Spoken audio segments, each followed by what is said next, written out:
नमस्कार मैत्रिणींनो, kitchen queen रेसिपीजमध्ये तुम्हा सर्वांचं स्वागत आहे। आज आपण घरी असणाऱ्या साहित्यातच घरच्या घरी कुल्फी कशी बनवायची ते पाहणार आहोत। एकदम बनवायला सोपी आणि चवीलाही छान लागणारी, कमी साहित्यात होणारी आणि प्रत्येकाला सहजरित्या जमणारी अशी ही कुल्फीची रेसिपी आहे। मी ती तुमच्याबरोबर शेअर करत आहे। तुम्ही नक्की अशा पद्धतीने बनवून बघा, चवीला खूप छान लागते आणि प्रत्येकाला जमेल। घरी असणाऱ्या साहित्यातच बनवायचे आहे। त्यासाठी कुल्फीसाठी मोड जे मिळतात बाजारात ते घेतलेले नाहीत। साधा आपण स्टीलच्या डब्यात बनवणार आहे आणि एक प्लास्टिक कंटेनरमध्ये बनवणार आहे। आपल्याला घरी जे साहित्य आहे त्या साहित्यातच ते बनवायचं आहे। ही मलईदार कुल्फी बनवण्यासाठी दूध घेतलेलं आहे, केशर आपल्याला लागणार आहे, काजू मी थोडेसे घेतलेले आहेत आणि थोडीशी साखर लागणार आहे। कुल्फी बनवण्यासाठी एका जाड बुडाच्या कढईमध्ये अर्धा लिटर दूध घेतलेलं आहे आणि हे दूध आपल्याला गरम करण्यासाठी गॅसवरती ठेवायचं आहे। कुल्फी बनवण्यासाठी तुम्ही नॉनस्टिकचा पॅन वापरू शकता किंवा जाड बुडाची कढई असेल तेही चालू शकतं। तुम्ही मग दूध कोणतंही घ्या, पॅकेटातलं किंवा तुम्ही घरी जे दूध वापरता ते घेऊ शकता। तुम्ही जे वापरता ते दूध घेऊ शकता। मी सकाळी दुधाला उकळी आणलेली आहे आणि त्यातलं जे दूध शिल्लक राहिलेलं आहे ते अर्धा लिटरच्या प्रमाणात घेतलेलं आहे। कदाचित ते अर्धा लिटरला थोडंसं जास्तही असू शकेल। आता आपल्याला हे एकसारखं ढवळत राहून ते छान असं आटवून घ्यायचं आहे। दुधाला उकळी आल्यानंतर गॅसची फ्लेम आपल्याला लो ठेवायची आहे आणि लो फ्लेमवरती साधारणतः 15 ते 20 मिनिटं तर लागतात हे दूध आपल्याला आटण्यासाठी। दूध मलईदार होण्यासाठी त्याचं ना आपल्याला बासुंदीला जसं आपण दूध आटवून घेतो तशा पद्धतीने आपल्याला अर्ध्यापेक्षा जास्त आटवून घ्यायचं आहे। दूध खाली लागण्याची शक्यता असते म्हणून सतत एकसारखं आपल्याला हे ढवळत राहायचं आहे किंवा गुठळ्या पण होतात। दूध जसं आटत राहील तसंच त्याच्यावरती साई येते आणि ते एका साईडला साठली जाते आणि मग ती करपण्याची शक्यता असते, त्यामुळे एकसारखं ढवळत राहायचं आहे।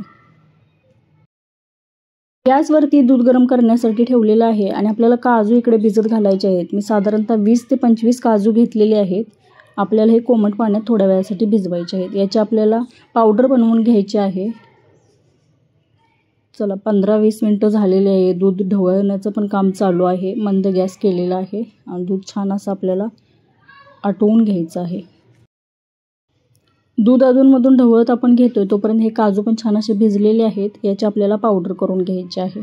एका मिक्सरच्या भांड्यात हे काजू घालायचे आहेत आणि छान असं त्याची पावडर बनवून घ्यायची आहे। मी इथे फक्त काजू घेतलेले आहे। तुम्ही पिस्ता, बदाम त्यामध्ये घालू शकता। ड्रायफ्रुट्स तुम्ही तुमच्या आवडीनुसार घेऊ शकता। पाणी न घालता त्याची पावडर बनवून घेतलेली आहे। तुम्ही ते पाहू शकता थोडंफार दुधाची क्वांटिटी कमी झालेली आहे आणि आता आपल्याला यामध्ये काजूची जी पूड करून घेतलेली आहे त्यामध्ये मिक्स करून घ्यायची आहे। सुरुवातीला त्यामध्ये साखर घालून घेते। साधारणतः 4 ते 5 चमचे त्यामध्ये साखर घातलेली आहे। थोडंसं ढवळून घ्यायचं आहे। काजूची जी पावडर करून घेतलेली ते आता त्यामध्ये मिक्स करून घ्यायचं आहे। गरम दुधामध्ये काजूची पूड घातल्यानंतर थोड्याशा गाठी किंवा गुठळ्या होतात, परंतु नंतर ते मिश्रण आपण मिक्सरमध्ये थोडंसं फिरवून घेणार आहे। त्यामुळे एकसारखं थोडंसं हलवून घ्यायचं आणि त्यामध्ये काजूची पूड घातल्यानंतर थोडंसं दूध घट्टसर तुम्हाला झालेलं दिसेल। थोडा वेळ उकळी आल्यानंतर आपल्याला ते छान असं दाटसर होईपर्यंत ढवळत राहायचं आहे। कुल्फीला रंग छान येण्यासाठी साखरेचं कॅरेमल बनवून त्यामध्ये मिक्स करतात, परंतु आपण इथे केशर त्यामध्ये घालणार आहे। भरपूर प्रमाणात त्यामध्ये केशर घातलेलं आहे। तुम्ही केशर दुधात मिक्स करूनही घालू शकता। त्याचा कलर जो आहे कुल्फीला खूप छान येतो आणि स्वादही छान लागतो। भरपूर त्यामध्ये केशर घातलेलं आहे आणि छान असं ढवळून घ्यायचं आहे। केशरचा रंग जसं त्यामध्ये उतरेल तसं त्याचा कलर चेंज होणार आहे आणि थोडंसं आपल्याला ते आणखी आटवून दाटसर करून घ्यायचं आहे। साधारणतः 20 मिनिटं मी ते ढवळत राहिलेली आणि ते थंड करण्यासाठी ठेवलेलं। थंड झाल्यानंतर तुम्ही ते पाहू शकता मिश्रण एकदम दाटसर असं झालेलं आहे। हे मिश्रण पूर्णपणे थंड करायचं आहे नॉर्मल टेम्परेचरला आणि ते थंड झाल्यानंतर एका मिक्सरच्या भांड्यात काढून आपल्याला छान असं फिरवून घ्यायचं आहे, म्हणजे त्याच्या ज्या गुठळ्या किंवा गाठी ज्या आहेत त्या कमी होतील। तुम्ही ते पाहू शकता मिक्सरच्या भांड्यामध्ये थोडंसं फिरवून घेतलेलं आहे। अशा पद्धतीने आपल्याला फिरवून घ्यायचं आहे। आता तुमच्याकडे कुल्फीचे जर मोड असतील तर ते तुम्ही वापरू शकता। माझ्याकडे जो स्टीलचा डबा होता त्यामध्ये मी मिश्रण छान असं ओतून घेणार आहे डबा पूर्णपणे मी भरलेला नाही, कारण आणखी एका कंटेनरमध्ये मी राहिलेलं मिश्रण त्यामध्ये काढून घेणार आहे. कुल्फीसाठी वापरली जाणारी स्टिक किंवा आईस्क्रीमची स्टिक असेल तर तीही तुम्ही त्यामध्ये घालू शकता, परंतु घरी माझ्याकडे हे काहीही साहित्य नव्हतं, त्यामुळे मी आईस्क्रीमची स्टिक वगैरे त्यामध्ये घातलेली नाही. राहिलेलं थोडंसं जे मिश्रण होतं ते एका डब्यामध्ये काढून घेतलं आणि वरून बर्फ जमा होऊ नये म्हणून सिल्वर फॉईल त्यामध्ये वरती लावलेली आहे आणि रबरच्या साह्याने असा डबा छान असा पॅक करून घ्यायचा आहे. स्टीलच्या डब्याला पण अशा पद्धतीने सिल्वर फॉईल लावून रबरनं साईडनं पॅक करून घ्यायचं आहे आणि फ्रीझरमध्ये आपल्याला 7 ते 8 तासासाठी सेट होण्यासाठी हे ठेवायचं आहे. अशा पद्धतीने दोन्ही डब्यांना सिल्वर फॉईल लावून घेतलेली आहे, छान असं पॅक केलेलं आहे. आता आपल्याला ते फ्रीझरमध्ये सेट होण्यासाठी ठेवायचं होतं. 7 ते 8 तास ते फ्रीझरमध्ये ठेवलेलं आहे आणि सकाळी 7 ते 8 तास झाल्यानंतर मी हे बाहेर काढलेलं आहे, तुम्ही इथे पाहू शकता. सुरुवातीला मी तुम्हाला एकाच डब्यातली कुल्फी काढून दाखवणार आहे कशा पद्धतीने झालेलं आहे. आणि एका डब्यातली कुल्फी काढल्यानंतर माझ्या लक्षात आलेलं होतं की ही कुल्फी मुलांना किंवा मला खाण्यासाठी भरपूर होती. आता तो डबा मी नंतर पॅक केलेला आहे आणि फ्रीझरमध्ये ठेवलेला आहे, कारण मिस्टर ऑफिसला गेलेले होते, तर म्हटलं ते ऑफिसमधून आल्यानंतर तो डबा जो आहे त्यातील कुल्फी नंतर काढावी. मग परत लक्षात आल्यानंतर मी तो डबा पॅक करून पुन्हा फ्रीझरमध्ये ठेवला आणि यातीलच तेवढी कुल्फी साईडला काढलेली आहे.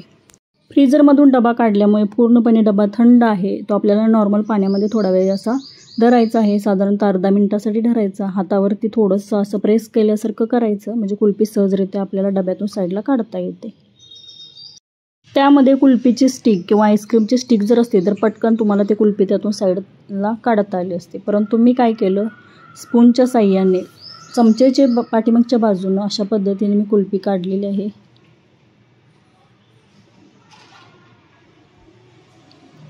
कुल्फी सहजरित्या डब्यातून साईडला झालेली आहे, तुम्ही ती पाहू शकता. घरी असणाऱ्या साहित्यातच कुल्फी बनवलेली आहे आणि पाहता क्षणी खावीशी वाटणारी खूप छान अशी कुल्फी दिसताना तर दिसत आहे आणि आम्ही खाल्ली, चवीला पण खूप छान झालेली. एकदम गाड्यावर ठेलेवाल्याजवळ जशी कुल्फी भेटती तशी ही कुल्फी तयार झालेली. आणि त्यामध्ये मी भरपूर केशर घातलेलं, त्या केशरचा रंग तुम्ही पाहू शकता. कुल्फीला खूप छान असा आलेला आहे.